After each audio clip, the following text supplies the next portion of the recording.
Well, Tom, congratulations, and still interim heavyweight champion of the world. Pizza again. We had pizza in MSG. We've got pizza here in Manchester. I think it's a tradition at this point. How you feeling? I feel great. I would agree as well. You know, on fight day, I'm too nervous to eat, so I barely eat anything. So when it's over, I'm like, oh, give me all the food. But yeah, that was amazing. That was good. First stop, pizza. Second stop, beer. Third stop, probably brunch or like a Sunday roast. That's what you guys do here, yeah? Do you recommend anywhere in Manchester? I don't know, to be honest. There's a place called Toby Carvery. I would go there. I don't know, it's like traditional small pubs are usually better for a roast than like a chain. So I would say get outside the city, hit a local pub. All right, we'll have to check it out. But before we get to that, we got to talk about this fight. Yet another short first-round finish for you here in the UFC. Now, when it came to preparing for this fight against Curtis, what was the game plan going into this? Not that. It was move around a little bit because his coach said, "I want to drag him we're going to drag him into deep water," and I'm like, "That's what everybody says," because I've not been through the rounds yet, and my plan was, let's get into the deep water. Let's see if I can swim.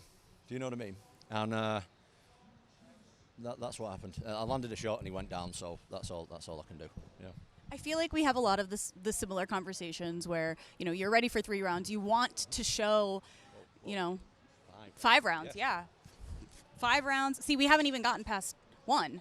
Mm-hmm. 2. Mm-hmm. Yeah. Yeah. So when it comes to your frustrations, I guess we could call it, of not being able to. What is it that you show in each fight that you are proud of? Staying composed in this one, because that was massive for me. There's a lot on the line, obviously. I've got my title there, fighting at home, fighting someone I've lost to before. Like, there's a lot going on. Fighting, in my opinion, the worst stylistic matchup in the division. There's a lot there mentally, and I managed to stay calm and perform well. So I'm quite happy with it, yeah. Well, you took out Sergey Pavlovich, who you called one of the scariest and most dangerous people in the division. Curtis has records in the heavyweight division, and I know that, Jon Jones is next. It makes sense for you. What about that fight, other than the legacy and everything that comes along with Jon Jones, stylistically, what is the most interesting part of that matchup? Can he stand and fight with a heavyweight my size and my skill level? That's what's interesting. So, yeah, pretty interesting stuff. I want that fight, obviously. And when a division is in this weird limbo state where we've got an interim champion who just made a title defense and then a champion whose return, we're not really sure when that happens, it kind of falls on you to bring, like, steadiness to the division. So what do you hope comes from this performance and whatever comes next? I just want to be active as possible. Got them guys holding it up. I don't want to be the guy holding it up. I want to fight. I don't know how long I'm going to be in this sport for.